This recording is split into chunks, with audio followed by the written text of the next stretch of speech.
Olá, meus amados irmãos e irmãs. Deu um probleminha no meu celular na primeira tentativa, tá? Então eu estou retornando aqui a iniciar esta live. Eu quero pedir a compreensão de todos vocês. Quero pedir perdão. Vou reiniciar, né, esta live. Vou responder novamente a primeira pergunta, porque eu vou passar para o meu canal no YouTube. Então, eu vou começar de novo, tá bom? Intercedam aí, tá? Rezem uma Ave Maria para que dê tudo certo, porque o meu celular, ele não é tão bom, entendeu? E às vezes dá alguns problemas, tá? Deus vai providenciar de eu comprar um celular só para me fazer esses vídeos. Até agora eu não tenho, mas Deus vai providenciar. Eu tenho fé em Deus que vai dar tudo certo, tá bom? Então você que pode me ajudar compartilhando, que é muito bom que você possa me ajudar para a gente alcançar mais pessoas, tá? Peço perdão pela primeira tentativa que não deu certo, devido, eu acredito que é o aparelho mesmo do celular. Às vezes é a internet também, né? Mas acredito que dessa vez foi o celular. Às vezes o celular tá travando aqui. São muitos grupos no WhatsApp que eu vou ter que sair também.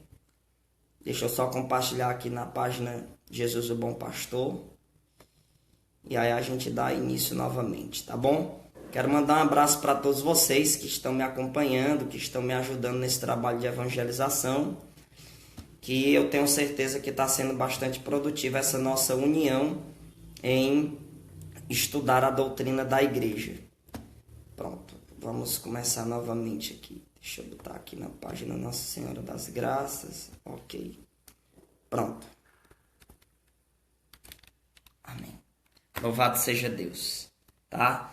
Vamos pedir novamente à Virgem Maria para que passe à frente, né, desses nossos estudos. Em nome do Pai, do Filho, do Espírito Santo. Amém. Ave Maria, cheia de graça, o Senhor é convosco. Bendita sois vós entre as mulheres. Bendito é o fruto do vosso ventre, Jesus. Santa Maria, Mãe de Deus, rogai por nós, pecadores, agora e na hora de nossa morte. Amém. Nossa Senhora passe à frente, nos ilumine, nos guarde, afaste toda espiritualidade demoníaca que tente nos atrapalhar e que Nossa Senhora possa esmagar a cabeça de toda serpente. Nos guia, nos protege, envia o Espírito Santo para que nos conceda o dom da sabedoria. Em nome do Pai, do Filho, do Espírito Santo. Amém. Bom, meus amados irmãos e irmãs, né, retornando aqui, a primeira pergunta que me fizeram foi o que fazer diante das perseguições à Igreja Católica, e eu tinha falado que nesse ano de 2017 nós tomamos conhecimento de muitas pessoas que invadiram a Igreja Católica e quebraram imagens, né, dos santos, quebraram imagens, algumas experiências até de tocar fogo, imagens, né? Por exemplo, eu fui pregar lá em Pernambuco e quando eu estava passando por Gravatá, ali, né, já em Gravatá, uma pessoa tinha tocado fogo numa imagem de Nossa Senhora das Graças. Diante disso, meus amados irmãos, nós precisamos agradecer muito a Deus, porque isso, de certa forma, é uma confirmação que nós estamos na verdade. A Igreja Católica é a Igreja de Cristo. Então, é uma característica do verdadeiro cristão ser perseguido. Nós somos perseguidos, nós somos odiados por muitos, né? A palavra de Deus vai dizer em Mateus capítulo de número 5, do versículo 11 ao 12, né? Bem-aventurados sereis quando forem perseguidos, caluniados, quando inventarem todo tipo de mentira contra vós. A palavra de Deus ela vai deixar bem clara que existe uma perseguição muito grande contra os verdadeiros, né? Contra a verdadeira igreja de nosso Senhor Jesus Cristo. Existe uma perseguição muito grande. Diante disso, nós devemos nos comportar de que forma? Vivendo a verdade. Vivendo a verdade. Não deixe que essas perseguições possam diminuir o seu amor pela igreja, né? Até porque Jesus, quando fala sobre as perseguições que nós iríamos sofrer, ele diz, né? Aquele que perseverar até o fim será salvo. Está lá em Mateus capítulo de número 10, no versículo 22, onde diz: Vocês serão odiados por todos por causa de meu nome, mas aquele que perseverar até o fim será salvo.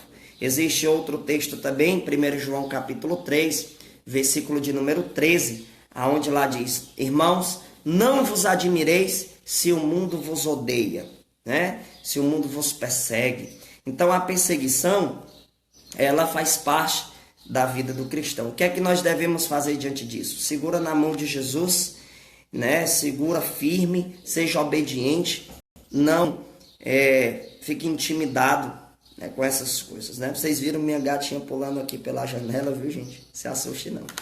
Então, meus amados irmãos, Santa Faustina, ela disse algo muito belo, e eu vou colocar aqui nesta resposta, né?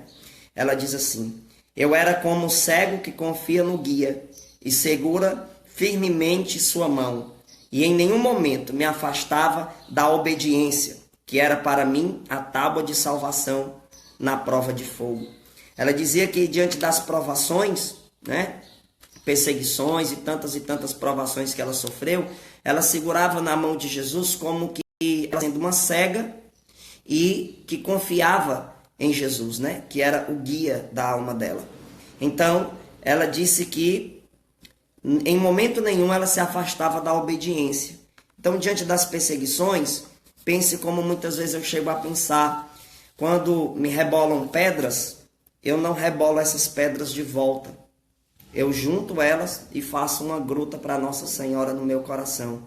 Então as perseguições só vêm nos confirmar que nós estamos com a verdade, que nós estamos no caminho da verdade. Os vídeos, né, que a gente vê na internet, antes de ontem, ou foi ontem, eu vi um vídeo de um muçulmano lá quebrando uma imagem santa, né, de Nossa Senhora com Jesus nos braços, né?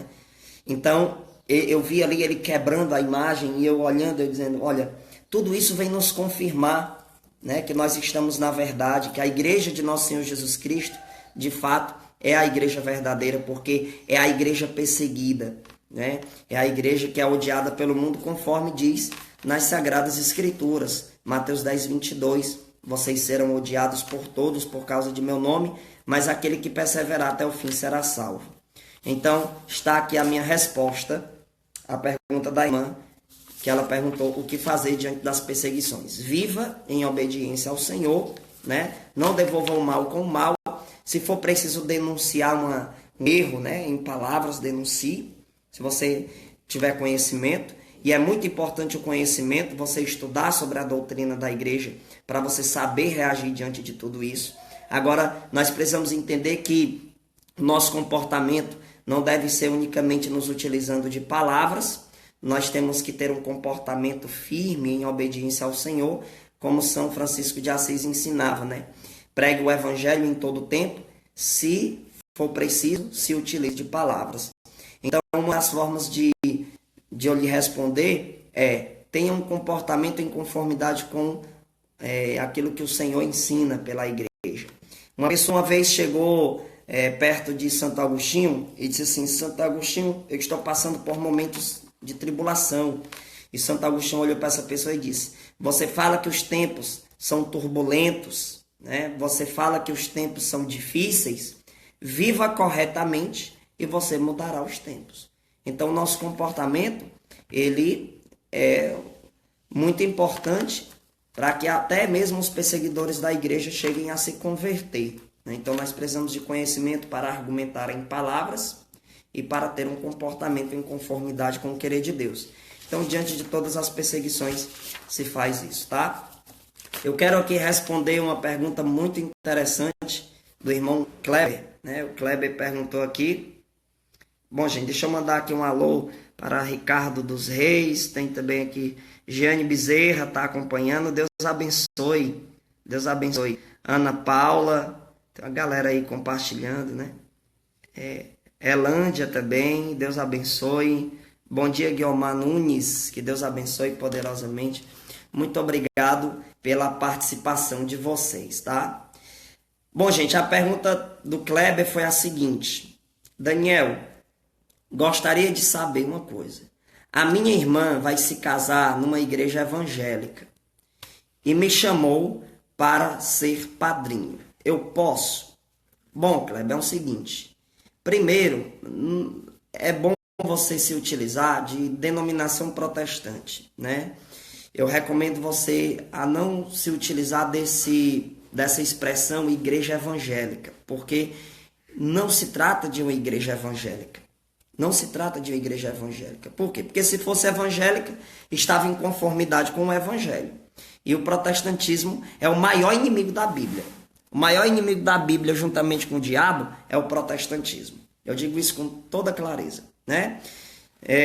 Nós precisamos analisar uma situação aqui, diante disso aí, né? Primeiro, foi sua irmã que lhe chamou, né? Sua irmã que lhe chamou. Eu, no seu caso, eu poderia até ir, mas com uma condição. Primeira coisa que você tem que entender. Vai depender muito do caso. Como é que nós vamos saber que aquele casamento é válido ou não? Né? Para que o casamento no protestantismo seja válido, as pessoas têm que ter nascido no protestantismo. Se eles tiverem nascido lá no protestantismo, aí sim o casamento pode até ser válido, certo? Mas se um dos dois já tenha sido, né, vou botar entre aspas, católico, já tinha sido batizado na igreja e tal, e vai se casar sem a autorização do bispo católico, aquele casamento é inválido, certo? Você pode conferir isso nos vídeos do próprio Padre Paulo Ricardo. Você coloca no YouTube, Padre Paulo Ricardo, casamentos protestantes são válidos. Lá ele vai falar justamente isso, tá? Então, para você ser padrinho, certo? Vou botar padrinho aqui entre aspas, né? Porque se utiliza muito a palavra testemunha. Você tem que partir desse princípio aí, tá bom? Você tem que analisar dessa forma. Caso contrário, você tem que explicar para ela, né, que você é católico e a igreja tem algumas exigências e tal, e ela tem que respeitar também a sua fé, tá bom? Então, eu poderia até ir se fosse dentro das condições da qual a igreja nos ensina. E 1 Coríntios 9, do versículo 19 ao 23, São Paulo dizia, né? Me fiz de fraco para resgatar os fracos e tal. Então, pode até ser que isso também seja uma estratégia sua de resgatar a sua irmã para a verdade. Então, tem que ter muito cuidado nisso aí, tá? Se for de acordo com as normas da Igreja Católica, né, no sentido de que se as pessoas tiverem nascidos no protestantismo, o casamento pode até ser válido. Mas se elas já, uma das duas foi católica, vou botar entre aspas de novo aqui, né? Tenho muito cuidado em falar isso, porque qualquer coisa o povo pega aqui uma parte do vídeo e tenta nos detonar. Mas se algum dos dois foi já batizado na igreja católica e tal, eles precisam de uma autorização do bispo católico para casar no protestantismo. E como eles estão no protestantismo, eles não vão atrás de uma autorização do bispo. Então o casamento é inválido, né? Se for neste caso. Então tome cuidado nisso, analise isso, tá? Talvez eu chegaria aí, né? Se fosse dentro dessas normas. E também para ter esse pensamento de São Paulo, né? Me fiz de fraco para resgatar os fracos e tal. Uma estratégia de resgate, tá bom? Mas eu acredito que se você explicar direitinho a sua irmã, ela vai entender se ela for uma pessoa realmente, uma pessoa boa, né?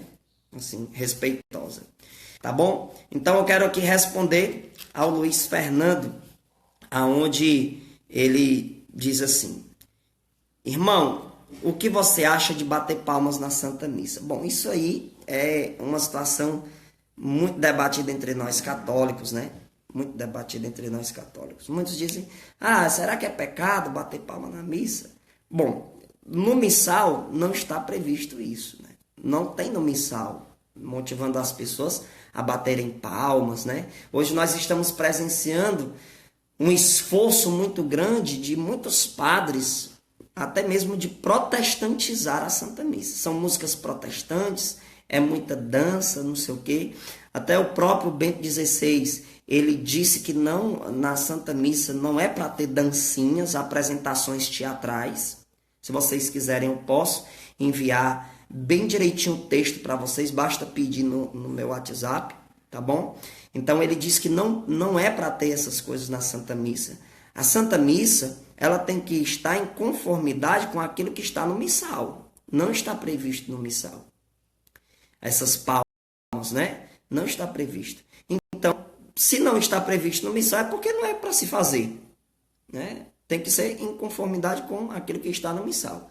Mas essas invencionices da nossa atualidade acontece por quê? Porque existem muitos padres que querem fazer que a Santa Missa seja atrativa, né, de uma forma festiva, né? Isso aí é muito complicado. Eu vou me utilizar aqui do Catecismo Maior de São Pio X, tá? Catecismo Maior de São Pio X.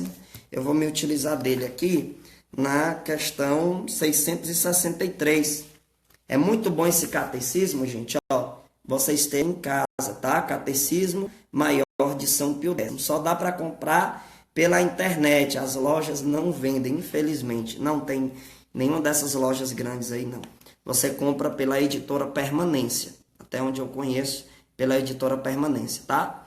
Então coloca lá no Google, né? Catecismo Maior de São Pio X, à venda, sei lá. E aí lá vai aparecer, tá bom?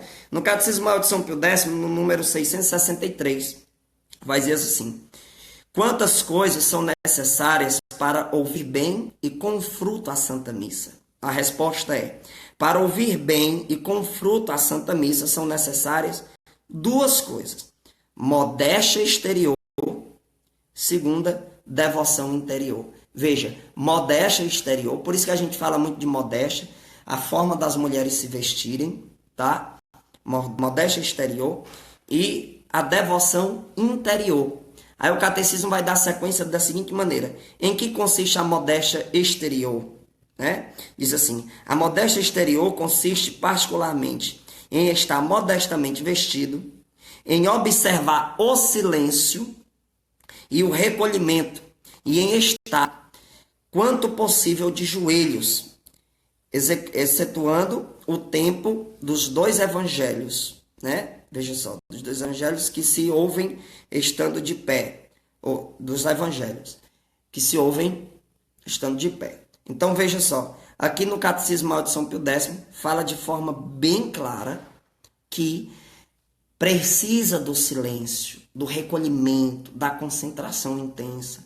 E uma missa onde tem muita palma, muito auê, não tem como você ter uma concentração tão contrita dessa forma, né?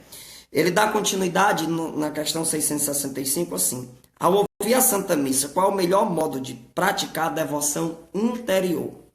O melhor modo de praticar a devoção interior, ao ouvir a Santa Missa, abarca o seguinte: primeiro, unir desde o começo a própria intenção, a do sacerdote, a Deus, o santo sacrifício para os fins porque foi instituído. Segundo, acompanhar o sacerdote em cada uma das orações e ações de sacrifício. Terceiro, meditar a paixão e morte de Jesus Cristo e detestar de todo o coração os pecados que lhe deram causa. Quarto, a comunhão sacramental, ou ao menos a espiritual, ao tempo em que o sacerdote comunga. Então vamos aqui focar nessa parte que diz assim, ó: meditar a paixão e morte de Jesus Cristo. Meditar a paixão e morte de Jesus Cristo. Já imaginou você meditar a paixão e morte de Jesus Cristo?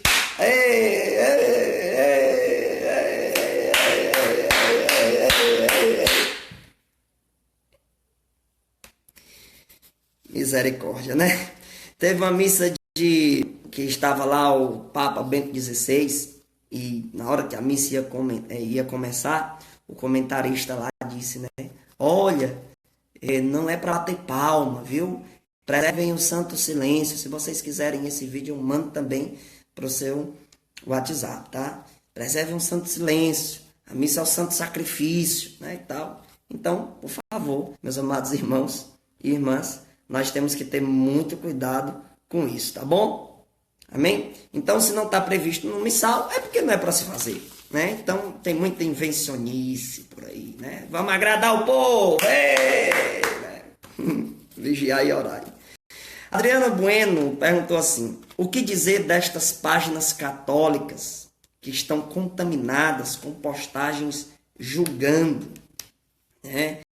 São contrárias à nossa fé? Ela perguntou. Bom, nós precisamos entender uma coisa, irmã. qual é o julgamento, né? Eu acredito que faltou alguma coisa nessa pergunta aqui, mas qual que é o julgamento que você está dizendo, né? Nós precisamos entender uma coisa. Existem muitas pessoas que distorcem muito essa questão do julgamento. Tem gente que diz, só quem pode julgar é Deus. Calma aí. Nós precisamos ter cuidado nesta frase, porque esta frase pode tentar inutilizar a capacidade de análise que nós temos, né? Então, nós temos que ter muito cuidado com isso. Nem todo julgamento é proibido, não, tá? Vou lhe dar exemplo aqui, tá bom? 1 Coríntios 2,15 vai dizer assim, veja só. O homem espiritual, ao contrário, julga todas as coisas e não é julgado por ninguém. Veja, existe o julgamento, existe o juízo prudente e existe o juízo temerário. O que é errado é o juízo temerário. O juízo prudente é certo.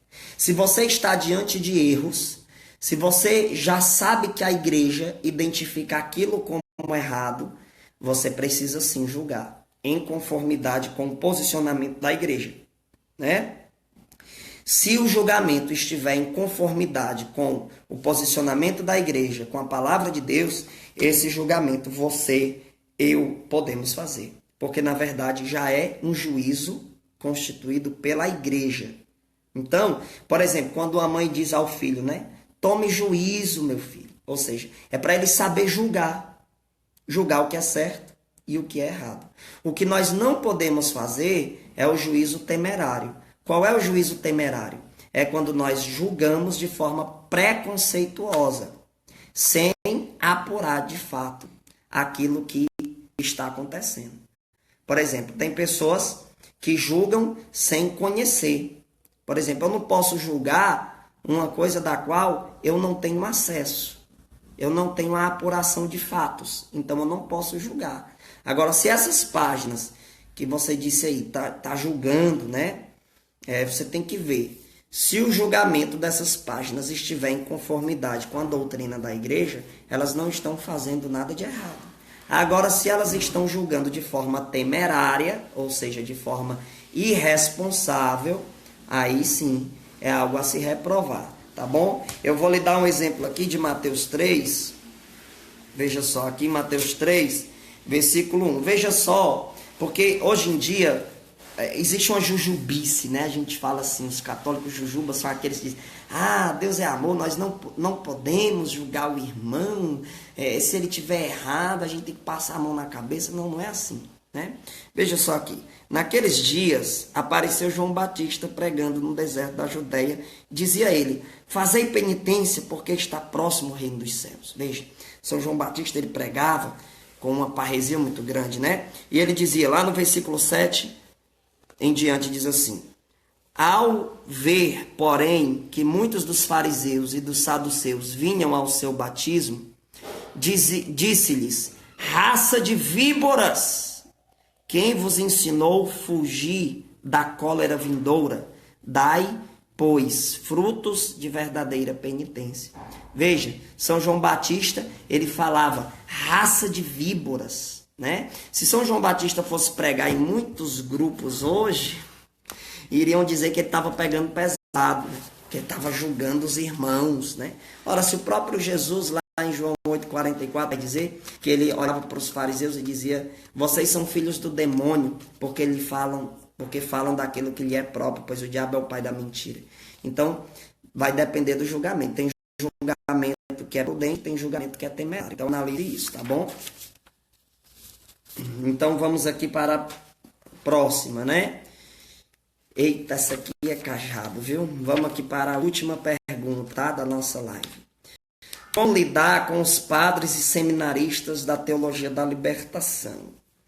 Meu irmão, isso aqui é uma luta muito grande, é uma batalha mesmo, porque nós estamos presenciando, em nossa atualidade, muitos padres, inclusive até bispos, que são adeptos de pensamentos da teologia da libertação. Nós sabemos que a teologia da libertação, ela tenta descaracterizar a Igreja Católica, né? A Igreja Católica.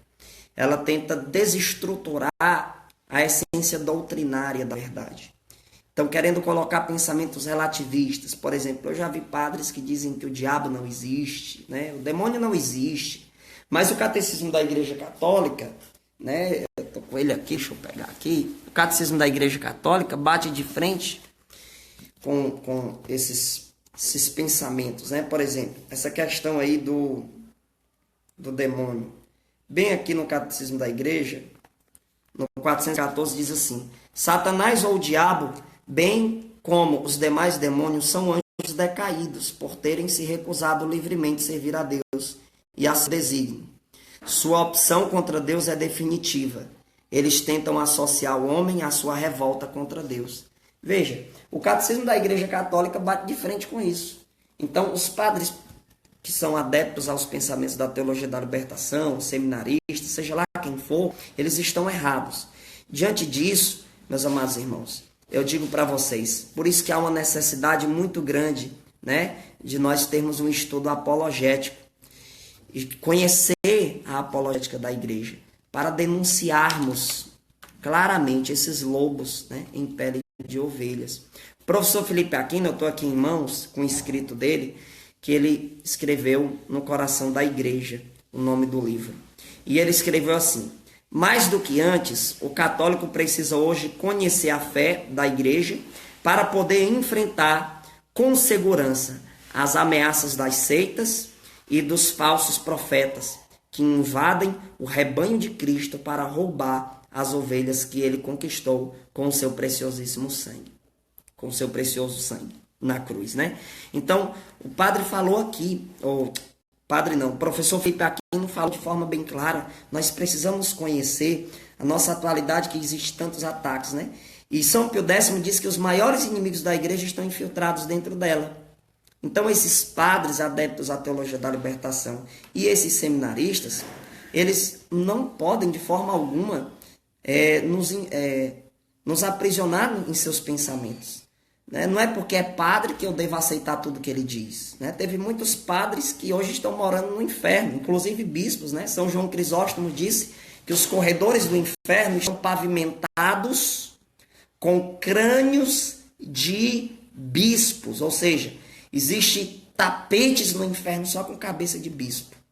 Veja que interessante, né? Então os santos da igreja bateram de frente contra esses hereges. E eu não tenho medo de bater de frente, não. Se for preciso, é cajado mesmo. Até porque nós podemos, sim, bater de frente com isso.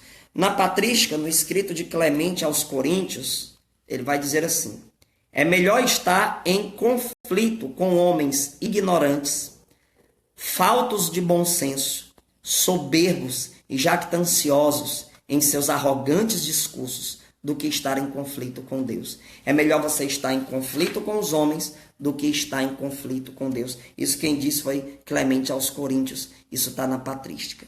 Então nós temos sim que bater de frente se preciso for, né?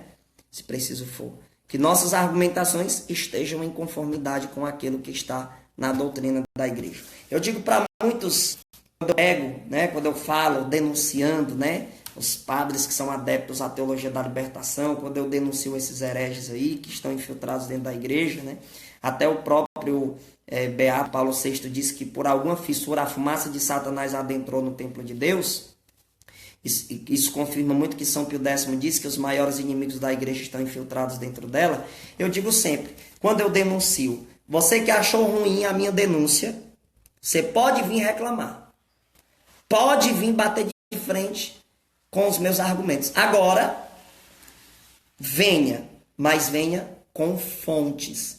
Venha apresentando o catecismo, documentos da igreja. Do contrário, as suas argumentações serão anátemas. Acabou a história. Né? Você vai estudar a aparição de Nossa Senhora de La Salette, você vai ver lá o que é que ela fala dos maus padres, né? Dos maus sacerdotes. Inclusive, existe um ensinamento muito belíssimo de São Pio V, onde ele vai falar sobre os males, né, dos maus padres. Os maus padres são a ruína do povo, né? Não somente os maus padres, mas os falsos católicos. Então, meus amados irmãos, o nosso posicionamento deve ser, sim, firme diante desses hereges. Então, como tratá-los? Tratá-los com a força da verdade. A força da verdade. Fale a verdade, se preciso for. Lógico, mas fale com prudência. Não vai já lá chegar e dizer, ó, você vai pro quinto dos infernos, tá? Não, apresente as argumentações de forma prudente, tá bom? Existe aqui em 2 Coríntios, deixa eu ler aqui para você. 2 Coríntios, capítulo de número 13, versículo 8. Contra a verdade não temos poder algum. Temo-lo apenas em prol da verdade. Então, se você vai com a verdade, né, e Santo Tomás de Aquino disse que a maior caridade que se faz a alguém é levando essa pessoa à verdade, tá bom? Então, meus amados irmãos e irmãs, esta foi mais uma gravação para a honra e glória de nosso Senhor Jesus Cristo. Já já eu vou estar colocando no meu canal no YouTube. Você pode pesquisar no YouTube Missionário Daniel Silveira, tá? Se inscreva lá no meu canal. Também me siga no Instagram, Missionário Daniel Silveira, tá bom? Vai ser muito importante a sua participação e também compartilhar esse vídeo. Você que deseja ter meu número, o DDD é 85, o número é 996 13 35 93. Eu quero pedir as orações de vocês, certo? Eu estou planejando comprar um celular novo para me gravar esses vídeos e eu quero que você peça para Deus providenciar para melhorar as gravações. Está travando devido a esse celular não ser 100% a isso, né? Mas Deus vai providenciar, eu creio na providência do Senhor e nós vamos juntos estudar muito ainda. Eu vou continuar gravando perguntas e respostas, tá bom? Que Deus abençoe. Salve Maria.